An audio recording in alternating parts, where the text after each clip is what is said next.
Hey everybody, my name is Travis, and my question to you tonight is which statues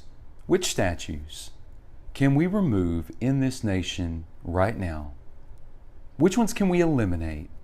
Which ones can we take away? And it actually bring unity instead of division. That's my question to you tonight. That's what I hope to offer a couple of points of insight. I know there's a lot of opinions going around the YouTubeverse, the universe, or Facebook. And I just appreciate you if you're clicking on this. I thank you for letting me be a part of that conversation, that inner dialogue inside your head. And hopefully I can give you some things to think about.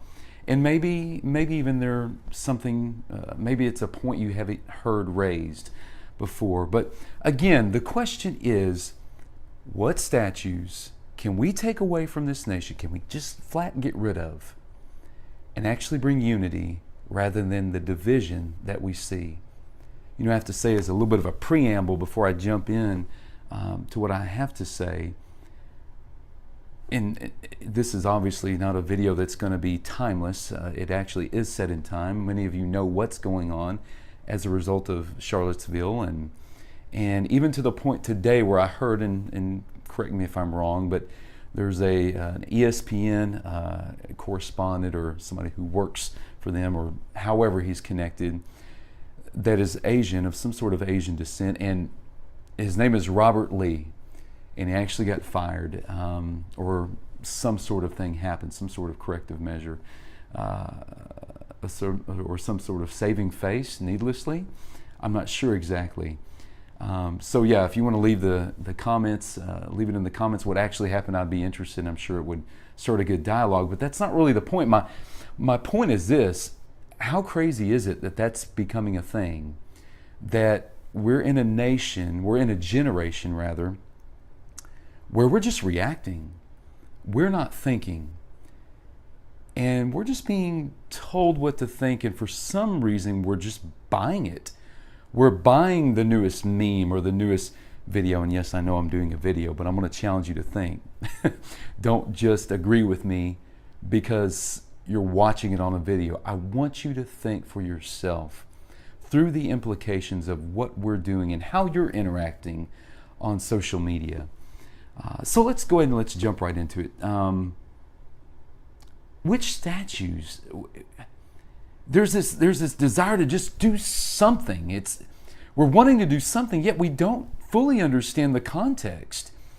It seems as if the one who gets labeled the criminal in the situation, the last, is the one who gets the brunt end of the force.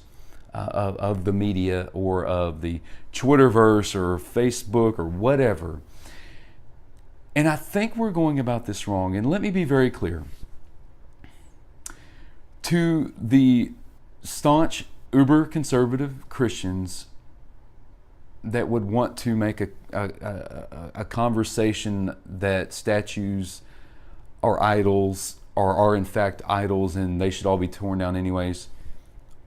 Let me be clear. I don't care. That's not the point. That's not the direction I'm going. And to those of you that are in the, of the uber liberal mindset that, we need to pull down all these oppressive signs and images, let me be clear. I don't care. That's not my point. And when I say I don't care, I know somebody's going to react and not think. So just relax. I think it says relax right about there. And that wasn't planned. That's a family mantra that we have inside this house. By the way, welcome to my living room. When I say I don't care, what I'm saying is that's not my focus or my scope. I understand enough of history to understand what the arguments are on both sides. And I think it's fair. That's not my battle.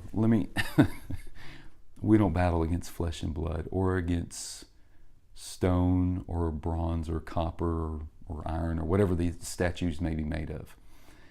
I want to go a little bit deeper. I think we need to take an axe to the root of this situation and really examine ourselves. And I think some of you that are still with me and that are really, really listening are beginning to see where I'm going with this. So I just want to take you to Scripture. And I want to go ahead and take you to a couple of places, first in Proverbs. And they're actually pretty close together. Proverbs 22, for those of y'all that are looking or wanting to look along with me, Proverbs 22:28, and then I'll move to 23:10. And I think they're very interesting statements that begin to give us an insight into at least the direction I'm taking, the points that I just want to capture here tonight. The first one says, and this is 22:28, it says, "Do not remove the ancient landmarks that your fathers have set." And so what's being said right here is there's a heritage, there's a background, there's a history to why these certain ancient landmarks were set. And yes, for those of you that really, really know your Bible, I understand that these were boundary markers, and you're a step ahead of me. That's exactly where I'm going with this. We've crossed a line. We've crossed a line in this generation that generations before didn't cross. There's something that we've done. We've removed everything. We're wanting to remove everything without thinking about the implications. I'll say this, and again, I'm not for or against the statues. The statues are statues. I don't care. Not my fight. I'll let the politic world deal with all that. I'll let those of you that are ready to raise up in arms about external factors and things that are in the periphery, I'll let y'all deal with that. There's something deeper that we need to see. One of the reasons why we're trying to react is we feel the weight of injustice in our generation, yet we have no context for it whatsoever. So we just react.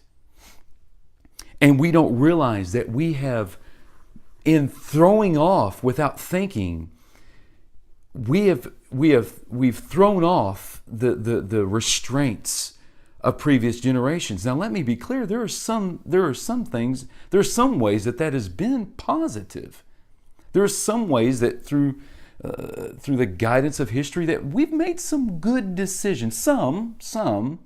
The problem is that we want to completely sever ties with our history altogether, not really understanding what our history was.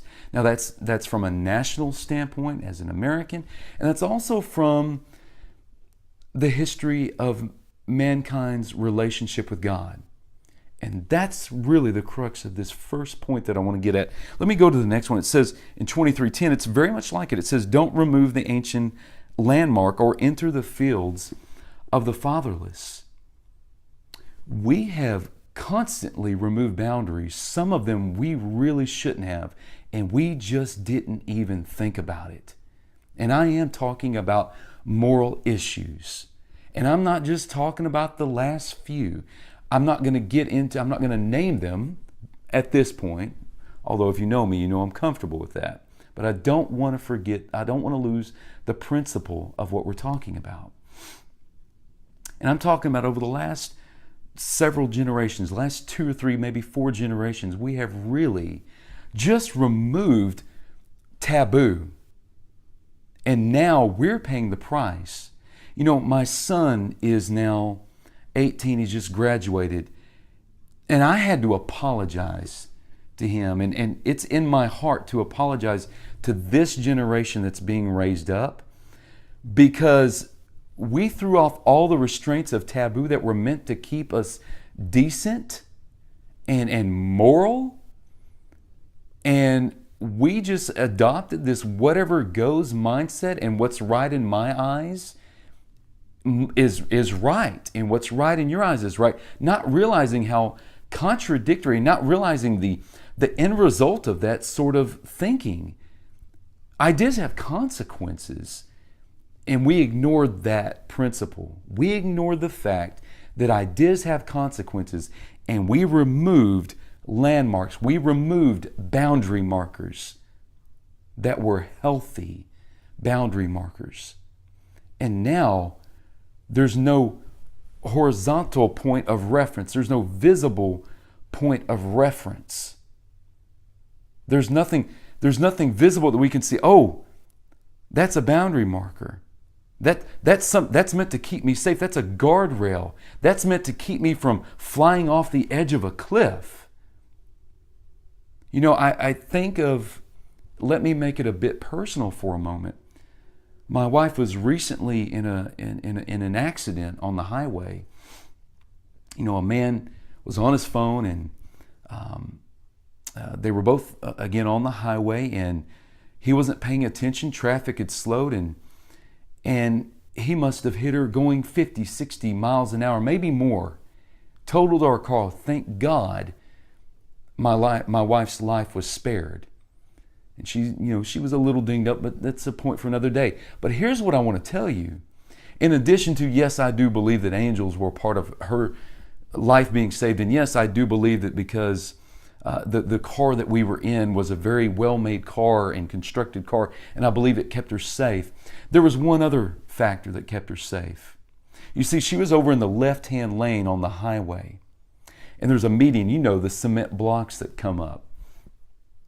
And the person behind her hit her so hard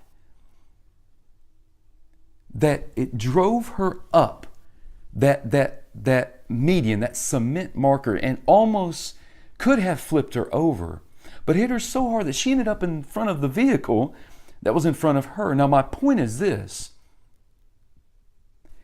If that boundary had not been there, if that cement block, that I don't know the correct term, so you'll have to forgive me, post that in the comments and educate me. That little, not cinder block, but that little cement separation, she would have gone into the other lanes of oncoming traffic, and I would not probably have my wife right now. But here's what's happened. In the realm of ideas, and in the realms of the relationship that we have with each other as mankind, as humankind, and in the realm of our relationship with God, we've removed our boundaries, and we have thrust our sons and our daughters and our wives and our husbands and our friends and our neighbors into oncoming traffic. And many of them have been lost. Some in very literal ways, some in metaphorical ways, some in spiritual ways, some in financial ways, whatever the case may be. But that's what we've done. And we need to take pause for just a moment and examine the moral dilemma that we're in. We feel injustice, and yes, we do. And yes, it's a real feeling. But we need to ask, why is this happening? It's because we have brought down boundaries that were meant to keep us safe, that were meant to keep us alive. They were for our good, and they were imposed on us and really given to us as gifts by God because He understands our design. So there's no horizontal point of reference for boundary lines, but it goes deeper. So that's one. That's out of Proverbs 22 and 28, and then Proverbs 23:10. But let's go one step deeper. And I'm going to go to Psalms 11 and 3.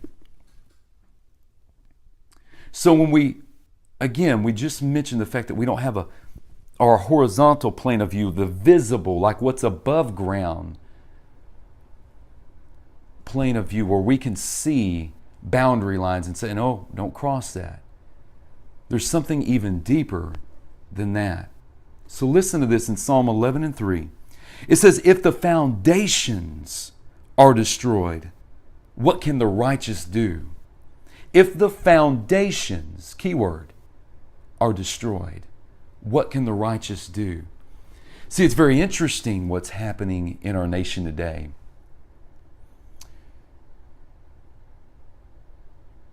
Because of the foundations being destroyed, our moral foundations in our culture,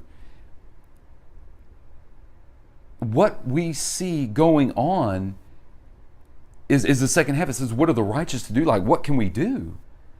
Now all of a sudden when we call good evil and evil good, now all of a sudden when we're in a culture that says don't judge me, yet it is judging you by even making that statement. When you're being told, when the response is don't judge me, you need to understand the inherent contradiction. If you're one of those who is saying you can't judge me, or you don't judge me, you're missing it, because you're making a judgment call on your own. How do I know that? Because you're saying that's wrong. Statements of wrong and right are judgments. That's precisely what they are. So we're living in a hypocritical, a contradictory generation. And listen, we love to blame our millennials, but Gen Xers, baby boomers, we let it happen. And in fact, some of you have taught this. I'll give a teaching on judgment for another day. But we have to be able to speak to what's right and wrong. We have to. And what's interesting to me is no matter what, we can't escape it. Facebook is full of, whether you're Christian, whether you're Muslim, whether you're atheist, whether you're LGBT, whether you're whatever it is, every one of us are making wrong and right judgments. Like we're calling other people out. And we all are trying to place ourselves in a position of we're right. We're calling the shots here. But here's my question to you, and forgive me for the passion of my voice. Let me bring it down a notch. Here's my question to you. Just like what we've talked about, we've removed boundary markers that were meant to keep us safe and whole and give us a construct from which we can build, and weren't meant to destroy us. They were meant to build us up and meant to speak to our design. There's something that's underlaying the foundation, the things that the boundary markers are built upon, the things that everything is constructed upon the foundation. So my question to you is, what is the foundation? And many of you would, and what I hear from those of differing opinions is, we just build it on love. What's the foundation of love? Have you ever thought to ask yourself that? Love is not standing idly by letting everyone do whatever they want to do. Because many people harm themselves quite often. It's amazing to me in ministry how some people are bent on harming themselves. The pattern is so predictable, and it breaks my heart every time.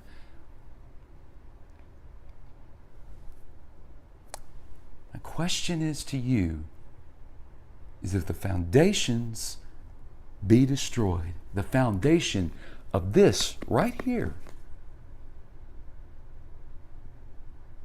what are you going to build on? How are you building? What are you building the corner post of your home on? What are you building the corner post, the infrastructure, the aesthetics, the cosmetics? What are you building upon? Because if it's just a relative, you do what you want to do, I do what I want to do, and we'll all be okay. There's another passage in here. It talks about building it on your house on sand, on shifting sand. It won't work. The first time that the wind blows too hard, the first time that the waves of the storms become too strong. And by the way, shout out to Houston, Galveston, those areas where I'm going to be lifting you up in prayer. And I pray that everybody else joins me. I hear y'all are about to get hit. I pray that's not the case. But there's real potential of complete and utter destruction, and it starts at the foundation. If the foundations are destroyed, what can we do? It doesn't matter. You're gonna continue to build this house of cards. You ever try to build? I was never good at building, out of cards. I was always fascinated by it, but I was also fascinated at how quickly all that hard work that maybe took hours, maybe took days, how quickly it can come crashing down. And what I don't want you to do, my heart for you and for myself, because I'm not perfect either, is we've got to ask ourselves, are we building on a foundation of belief that's going to last and that's going to weather the storm? Or are we going to waste years building with lesser refined materials upon a lesser foundation or upon no foundation at all? I hope this is resonating with someone. So again, as we said, don't remove the ancient landmark. Don't remove the boundaries without asking, why is it there in the first place? And then if the foundations are destroyed, what can the righteous do? And then I'm going to go to Ezekiel, and I'm going to go to Ezekiel, this is 36, starting at verse 25. And this is where God is speaking healing. And I know, and I hope you're catching the connection, because again, what did we ask at the beginning? Which statues can be removed where we can experience as a nation and in our families and in our circles of friends? Where can we remove the right statues and actually bring unity rather than division? And here's where it all meets together. This is Ezekiel 36. This is God speaking. He said, I will sprinkle clean water on you, and you shall be clean from all your uncleanness and from all your idols. I will cleanse you, and I will give you a new heart, and a new spirit I'm going to put within you, and I'll remove the heart of stone. I'll remove the heart of stone. I'll cleanse the idols. I'll cleanse those statues that you've built up in your life. So I'll remove the heart of stone from your flesh and give you a heart of flesh. He's saying a soft heart again. And I'll put my spirit in you, and I'll cause you to walk in my statutes. Now that's statutes, with a T, just to be clear. And he says, and be careful to obey my rules. So let's unpack this a moment. God's saying, I'm going to sprinkle you and I'm going to clean you. And he says, from all your idols. Those are the statues I'm referring to. The statues that you've put into your life. Bringing down, let's be real. Let's be real for just a moment. Bringing down a statue that refers to a Confederate army, whatever. It's not going to change people's hearts. And I think you know that. I think if you really would just give it some real thought, real honest introspection, and just deal with that tension a little bit. In our search for justice, let's stop trying to justify ourselves. Now again, I don't care. I personally look, and this, I may be doing good at offending everybody here, I don't know. But that's not my fight. I'm not fighting for statues one way or the other. I'm fighting for you. And I'm fighting for the heart of you and of your family, your friends, your circle of influence, and for the heart of this nation. This nation needs to, depending upon what you think of history, it needs to come back to Jesus. And if you don't believe that it ever was, I don't care. It needs to come to Jesus, because this is the only real answer. He's the only real answer. No amount of information is going to transform a heart. Information is not transformation by definition. Information is simply data. It's simply knowledge. Wisdom is what you do with that knowledge. It's how we apply it to life.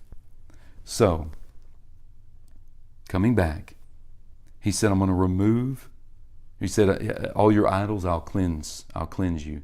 I'll give you a new heart, new spirit. New heart, new spirit. New heart, new spirit. He said, I'll remove the heart of stone, that hard-heartedness. What is so interesting to me is the hard-heartedness that I'm seeing acted out in social media.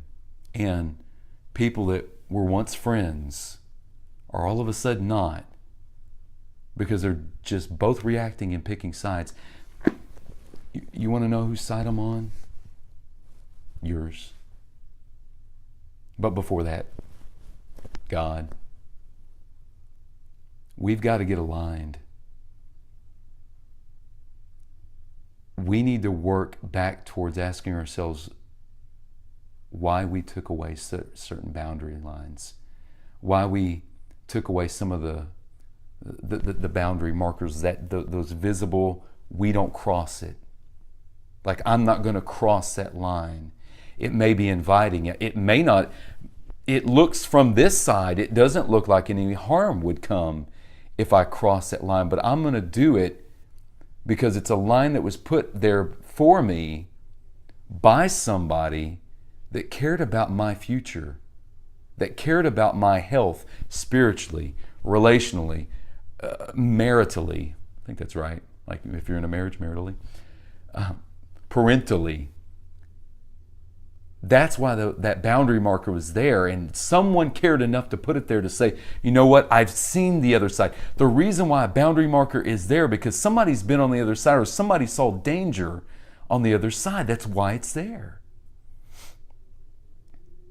And then again, the foundation is so important. You need to ask yourself, what foundation are you building upon? Everybody's building upon some sort of foundation. You need to ask yourself, has yours been time tested?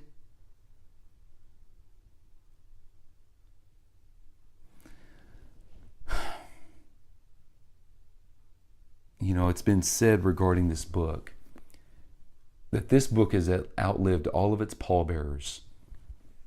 And many of you will understand the funeral reference I'm making here.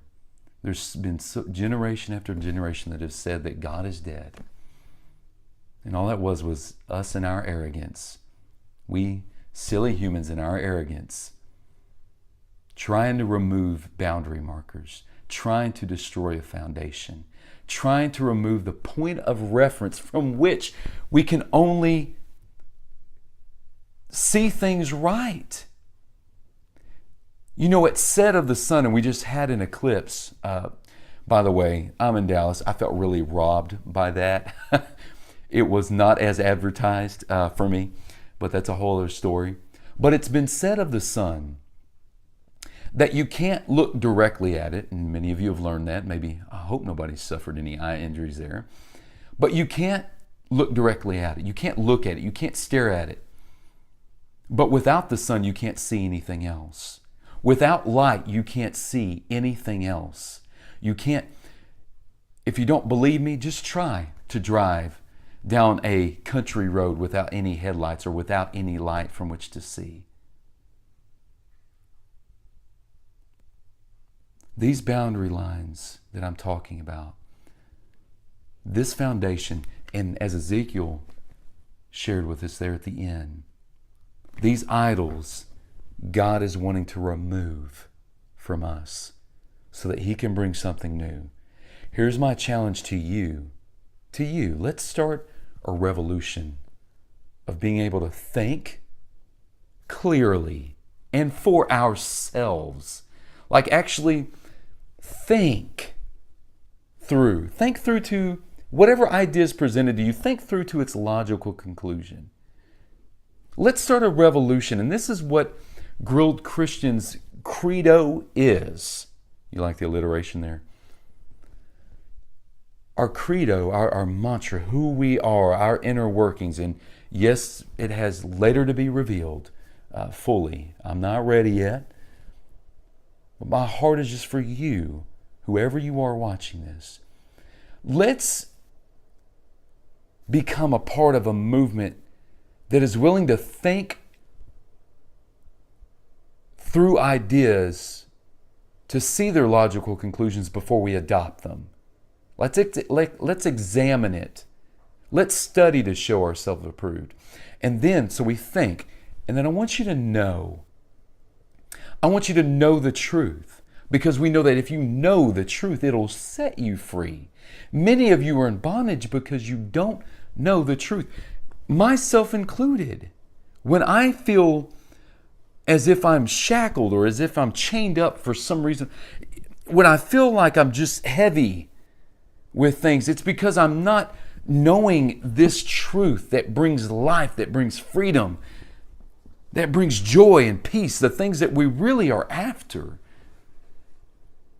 But know truth. Think clearly. Know truth. And then lastly, live it.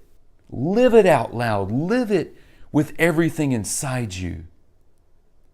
Live it unapologetically, but live it in an agape style type love, a love that's sacrificial, because you realize that maybe somebody else isn't where you're at. They haven't thought through the implications of their belief, the boundary lines that they've either set or eradicated, the foundations that have either been destroyed or they've tried to build on.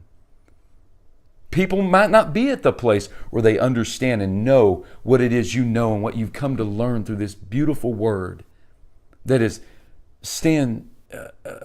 outlived every emperor and every president and every dignitary and every movement, every fad.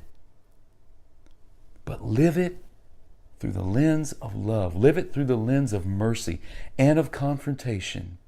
I heard a good word from one of my mentors, my pastor, today. And he called me to this. He challenged me. He said, I want you, and I believe, and he spoke this, he said, I believe God is calling you to a new level of mercy and a new level of confrontation. And I believe that if we can find the balance for that, I believe we'll have a real movement.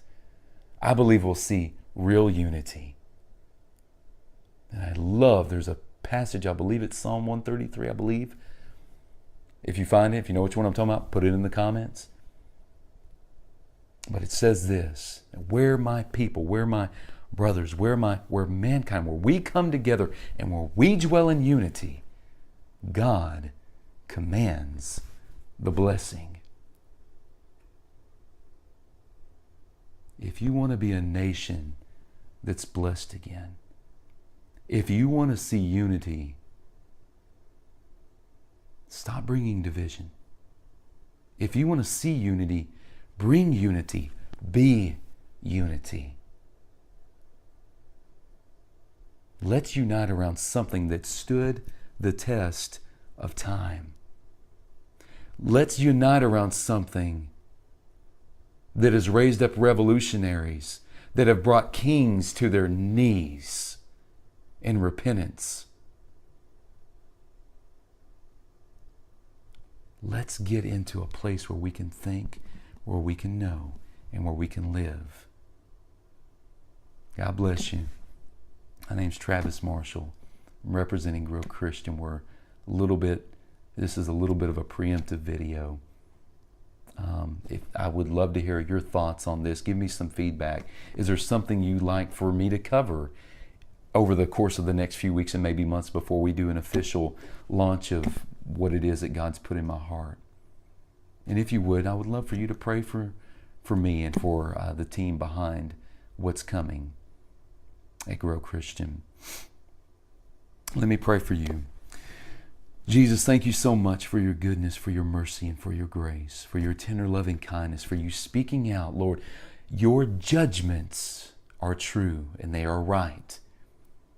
Lord, your discipline is loving and it has for us a good end in mind. Lord, your ways are higher than ours, but you made them visible. You made them understandable. You made them touchable through your word and through the life and through the birth, life, ministry, death, burial, and resurrection of your Son, Jesus. And God, I just pray for a revolution of individuals who will take this challenge to think clearly, to know truly and to live fully their lives in full obedience and dedication and full surrender to you, Jesus. Help me to do that. God, it's not my brother or my sister, but it's me, oh Lord, standing in need of prayer. In Jesus' name, God bless y'all. Hope you enjoyed this. This is Travis Marshall again with Grill Christian. You can see what we have currently and over the past couple of years at grillchristian.com. There's there's videos there that link to YouTube, Facebook, and Twitter and those sort of things. Haven't been real active, been a little silent, but we're getting ready for a comeback, and I hope that this video blesses you. Let me know if it did. Let me know what you'd like to talk about. And I think that'll do it for tonight. Take care.